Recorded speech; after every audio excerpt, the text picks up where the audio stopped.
કેમ છો વિદ્યાર્થી મિત્રો? આજે આપણે ધોરણ 10 નું વિજ્ઞાનમાં ચેપ્ટર નંબર 1 રાસાયણિક પ્રક્રિયાઓ અને સમીકરણ ચેપ્ટરમાં આગળ જોવાનું છે. ઓલરેડી આપણે આના બે પાર્ટ બનાવી દીધેલા છે, જેમાં પાર્ટ 1 ના અંદર ફેરફાર કઈ રીતે થાય, ફેરફાર કોને કહેવાય, પ્રક્રિયા કોને કહેવાય, રાસાયણિક પ્રક્રિયા કેવી રીતે થાય છે, કઈ રીતે ખબર પડે એનો વિડીયો બનાવેલો છે. અને બીજો આના કરતાં પણ મહત્વનો પાર્ટ હતો, જેના અંદર રાસાયણિક પ્રક્રિયાઓ વિશેની સમજણ આપેલી છે, જે ધોરણ 11-12માં પાયાની પ્રક્રિયાઓ તરીકે એને ઓળખવામાં આવે છે. અને આજે એના કરતાં પણ મહત્વનો એક ટોપિક ભણવાનો છે, જેનું નામ છે રેડોક્સ પ્રક્રિયા. રેડોક્સ એટલા માટે મહત્વનું છે કે ધોરણ 11માં આનું આખું એક ચેપ્ટર છે. તો આજે રેડોક્સ ભણતા પહેલા સૌથી પહેલા બે વિધેય સમજી લઈએ કે ઓક્સિડેશન અને રિડક્શન કોને કહેવાય. ઓક્સિડેશન એટલે જે રાસાયણિક પ્રક્રિયામાં ઓક્સિજન ઉમેરાય, જે રાસાયણિક પ્રક્રિયામાં ઓક્સિજન ઉમેરાય અથવા હાઇડ્રોજન દૂર થાય તેવી રાસાયણિક પ્રક્રિયાને ઓક્સિડેશન કહેવાય. જે રાસાયણિક પ્રક્રિયામાં ઓક્સિજન ઉમેરાય એને કહેવાય ઓક્સિડેશન અથવા હાઇડ્રોજન દૂર થાય. રેડી? રિડક્શન આના કરતા બિલકુલ ઊંધું. એક જ વસ્તુ યાદ રાખવાની, આને યાદ રાખવાની જરૂર નથી. આને યાદ રાખ્યું, ઓક્સિજન ઉમેરાય, અહીંયા ઓક્સિજન દૂર થાય. અહીંયા જોયું, હાઇડ્રોજન ઉમેરાય, હાઇડ્રોજન દૂર થાય, અહીંયા હાઇડ્રોજન ઉમેરાય. રેડી? બસ આટલો જ કોન્સેપ્ટ. એના ઉદાહરણ ઉપરથી યાદ રાખો. ઓક્સિજન ઉમેરાય તો ઓક્સિડેશન, હાઇડ્રોજન ઉમેરાય તો રિડક્શન. તો રેડોક્સ કોને કહેવાય? આપણે તો ભણવાનું શું હતું? રેડોક્સ. તો જોઈ લઈએ રેડોક્સ કોને કહેવાય. જે રાસાયણિક પ્રક્રિયામાં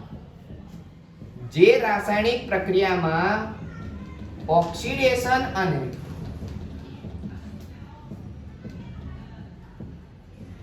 અને રિડક્શન બંને એક સાથે જોવા મળે તેવી રાસાયણિક પ્રક્રિયાને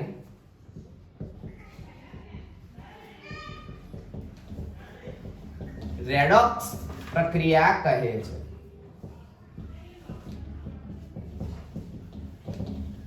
જે રાસાયણિક પ્રક્રિયામાં ઓક્સિડેશન અને રિડક્શન બંને એક સાથે જોવા મળે છે તેવી રાસાયણિક પ્રક્રિયાને રેડોક્સ પ્રક્રિયા તરીકે ઓળખવામાં આવે છે. એક ઉદાહરણ જોઈએ.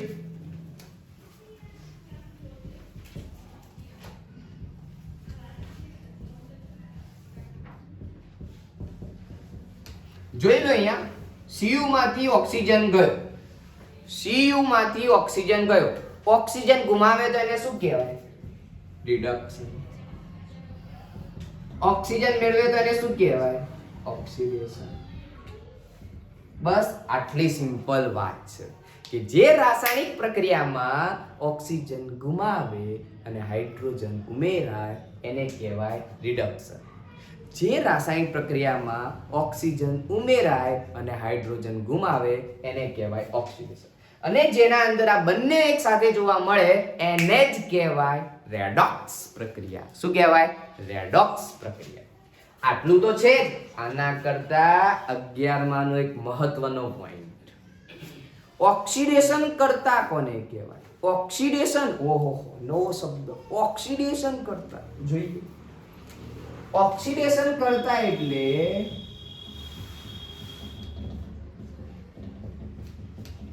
સિમ્પલ, જેનું રિડક્શન થતું હોય એને કહેવાય ઓક્સિડેશન કરતા.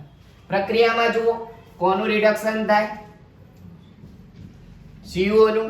તો એને શું કહેવામાં આવે? ઓક્સિડેશન કરતા. એનો મતલબ એવો થયો કે આનું રિડક્શન થાય. જે બીજાને રિડક્શન કરવામાં મદદ કરે છે એને કહેવાય ઓક્સિડેશન કરતા. ઓક્સિડેશન કરતા એટલે શોર્ટ ફોર્મમાં રિડક્શન. તો અહીંયા કોણ છે ઓક્સિડેશન કરતા? CuO, જેને કોપર ઓક્સાઇડ તરીકે ઓળખવામાં આવે છે. ઓક્સિડેશન કરતા તો થઈ ગયું. રિડક્શન કરતા કોણ હશે? બોલો બોલો. રિડક્શન કરતા એટલે કોણ? સિમ્પલ, ઓક્સિડેશન કોનું થાય છે?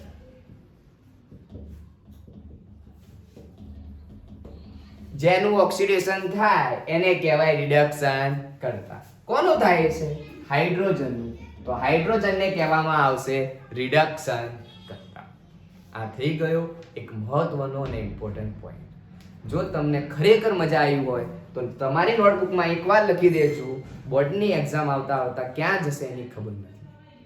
વિડીયો સ્ટોપ કરી પોઝ કરીને હાલ જ લખી દો, જેથી કરીને જો નોટ્સ બનેલી હશે તો ખરેખર દિલથી વાંચવાની મજા આવશે. અને જાતે બનાવેલી નોટ બીજાની આપેલી નોટ કરતાં પોતે જાતે બનાવેલી નોટમાં કંઈક વેરાયટીઝ હોય છે. એટલે હાલ જ અત્યારે જ બનાવી લો, જેથી કરીને તમે સરસ તૈયારી કરી શકો છો બોર્ડની એક્ઝામ. હવે જે ભણવાનું છે એ આના કરતાં પણ મહત્વનો અને ખૂબ જ ઇમ્પોર્ટન્ટ ટોપિક એવું જ માનવામાં આવે છે કે જાને બોર્ડમાં એ આવી જ જશે. એવો કયો ટોપિક છે તો જોઈએ. એવો કયો ટોપિક છે જેનું નામ છે ક્ષારણ. ક્ષારણ અને ખોરાપણું તરીકે ઓળખવામાં આવે છે.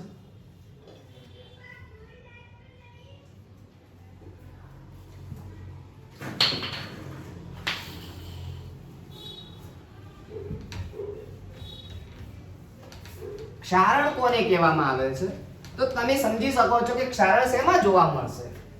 નોર્મલી સામાન્ય રીતે તમે આવો શબ્દ સાંભળેલો છે કે લોખંડને તો લ્યા કાટ આવી ગયો. આવો શબ્દ સાંભળ્યો હશે, કદાચ કોઈ જગ્યાએ જોયું હશે. એટલે આ તો લોખંડને તો કાટ આવી ગયો, પડી જાય ભોય. ના, કેવી રીતે થયો?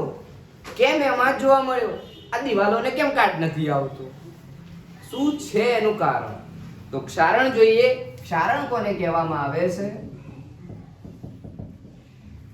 સૌથી મહત્વનો ઇમ્પોર્ટન્ટ પોઈન્ટ, ક્ષારણ ધાતુમાં જોવા મળે છે. શેમાં જોવા મળે છે? ક્ષારણ ધાતુમાં જોવા મળે છે. ક્ષારણ શેમાં જોવા મળે છે? ધાતુમાં. હવે શું થશે કે જ્યારે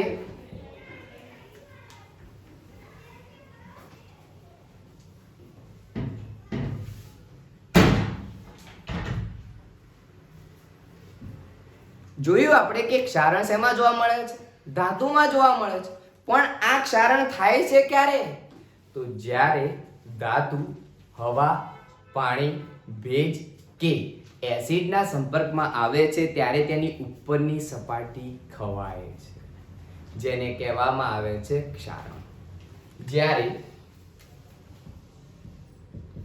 ધાતુ હવા, પાણી, ભેજ કે એસિડના સંપર્કમાં આવે છે ત્યારે ઉપરની સપાટી ખવાય છે તેવી રાસાયણિક પ્રક્રિયાને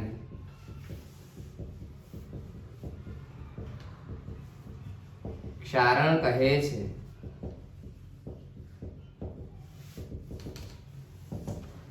બીજું, જ્યારે ધાતુ હવા, પાણી, ભેજ કે એસિડના સંપર્કમાં આવે છે ત્યારે એની ઉપરની સપાટી ખવાય છે, જેને ક્ષારણ તરીકે ઓળખવામાં આવે છે. આ ક્ષારણ શું આપણે બજારમાંથી ધાતુ લાવીએ તરત જ થઈ જાય? ના. ક્ષારણ એ લાંબા સમયની પ્રક્રિયા છે. કેવા સમયની પ્રક્રિયા છે? ક્ષારણ લાંબા સમયની પ્રક્રિયા છે.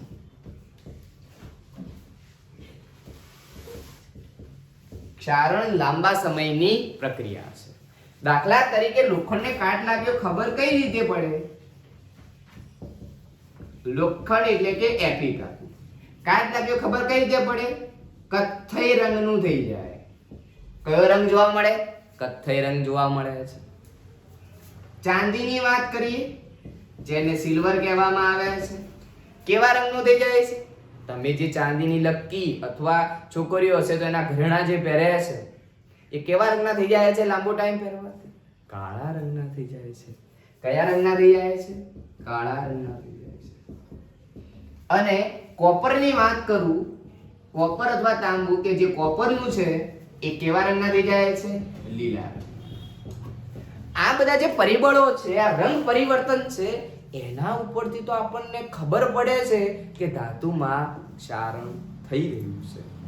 તો આટલે આપણે એવા મુદ્દા ભણ્યા કે ક્ષારણ સૌથી પહેલા કોનામાં જોવા મળે છે? તો ધાતુમાં જોવા મળે છે. ક્યારે થાય છે? જ્યારે તે હવા, પાણી, ભેજ કે એસિડના સંપર્કમાં આવે છે ત્યારે એની ઉપરની સપાટી ખવાય છે, જેને ક્ષારણ કહે છે. શું એ લાંબા સમયની પ્રક્રિયા છે?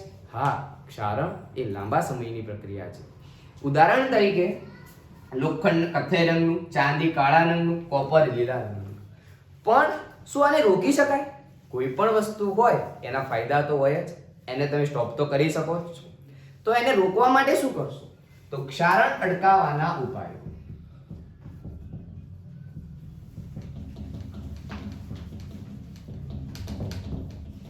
ક્ષારણ અટકાવવા માટે તમે જોયું હશે કે તમે તમારા ઘરમાં શું કરો છો ક્ષારણ અટકાવવા માટે? જો તમે લોખંડના જે જાળી હશે એના ઉપર શું કરો છો? કાટ કલર લગાવવામાં આવે છે, મતલબ રંગનું આવરણ ચડાવવામાં આવે છે.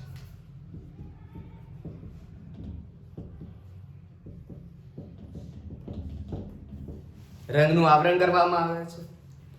પછી કોઈક વખત શું કરવામાં આવે છે, જેમ કે જહાજો હોય છે એ પાણીમાં સતત રહેતા હોય છે, તો એમના ઉપર શું લગાવવામાં આવે છે? ઓઇલિંગ કરવામાં આવે છે. એમની જે સપાટી હોય એના ઉપર ઓઇલ લગાવવામાં આવે એટલે પાણીના સંપર્કમાં આવવા દે નહીં. ઓઇલ શું રાખે? પાણી ચાલ ફોડ નિકાલ, પાણીને દૂર રાખે, એટલે એના સંપર્કમાં આવશે નહીં. તો શું કરવામાં આવે છે? ઓઇલિંગ કરવામાં આવે છે. ગેલ્વેનાઇઝિંગ એટલે કે નિષ્ક્રિય ધાતુનું પડ લગાવવામાં આવે છે. જે અમુક જે ધાતુઓ છે કે જેને કાટ લાગતો નથી એનું શું લગાવવામાં આવે છે? પડ લગાવવામાં. ગેલ્વેનાઇઝિંગ કહેવામાં આવે છે.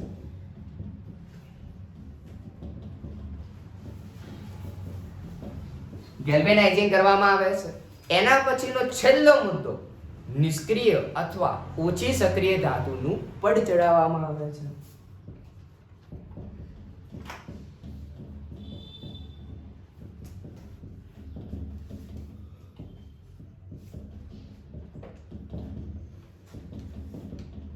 તો આ થઈ ગયા મહત્વનો એક 3 માર્ક્સનો પ્રશ્ન. વિદ્યાર્થી મિત્રો, એટલા માટે મહત્વનો છે આ 3 માર્ક્સ માટે કારણ કે ચેપ્ટર 3 માં પણ આવે છે અને ચેપ્ટર 1 માં પણ. 3 માર્ક્સનો પ્રશ્ન પૂછાવાના ચાન્સ 100% છે. આશા રાખું છું કે તમને આ ગમ્યું હશે, અને ગમ્યું હશે તો વિડીયોને પોઝ કર્યો જ હશે, કારણ કે લખવા માટે તો એકવાર લખી લેજો. આના ઉપર એક પ્રશ્ન પૂછાય છે કે લોખંડના કાટનું અણુસૂત્ર જણાવો. એક પ્રશ્ન પૂછાય છે, લોખંડના કાટનું અણુસૂત્ર જણાવો. તો એને હાઇલાઇટ કરજો, એક નાનકડી સ્માઇલ આપજો. લોખંડના કાટનું અણુસૂત્ર.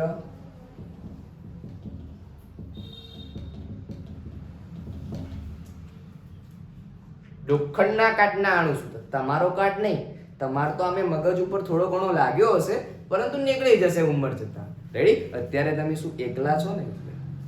લોખંડના કાટનું અણુસૂત્ર Fe2O3 XH2. રેડી? આ વસ્તુને હાઇલાઇટ કરજો. જે પણ જ્યાં જગ્યાએ લખ્યું છે ક્ષારણ એના ઉપર હોશિયામાં લખી દેજો, જેથી કરીને એક્ઝામ ટાઈમે કામ આવી જાય. રેડી? આના કરતા એક જકાસ મહત્વનો મુદ્દો કયો? છેલ્લો, ખોરાપણ. હવે વળી આ શું ખોરાપણ? રોજ તમે ખાઓ છો શું? પડીકા. શું ખાઓ છો? પડીકા. તો એના અંદર જે જોવા મળે છે એને કહેવામાં આવે છે ખોરાપણ. તો થાય છે શું? વિચારીએ. ખોરાપણ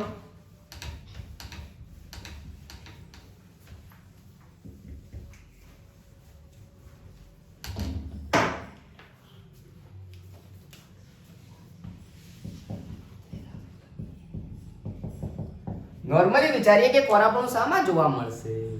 કોણ કહેશે ખોરાપણું? તો વિદ્યાર્થી મિત્રો, ખોરાપણું એક ખોરાકમાં જોવા મળે છે. શેમાં જોવા મળે છે? ખોરાકમાં.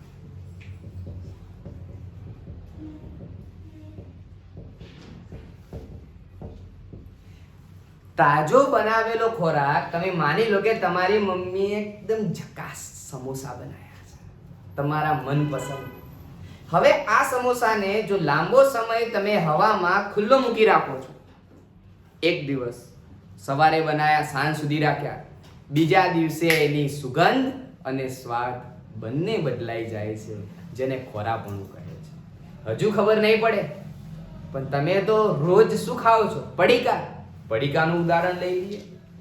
એક પડીકાને થોડું ખાધા પછી અડધું મૂકી દેવામાં આવે છે. લાંબા સમય માટે મૂકી રાખવાથી જ્યારે બીજી વાર યાદ આવે છે ત્યારે તમે ખાવા જાઓ છો ત્યારે એનું સ્વાદ અને ગંધ બંને બદલાઈ ગયેલા હોય છે, જેને ખોરાપણું તરીકે ઓળખવામાં આવે છે. તો એક નાનકડી વાત છે, એવું કહેવામાં આવે છે કે જ્યારે તાજા બનાવેલા ખોરાકનું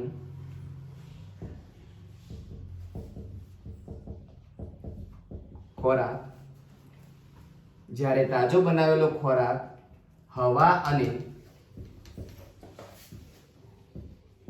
ભેજના સંપર્કમાં આવવાથી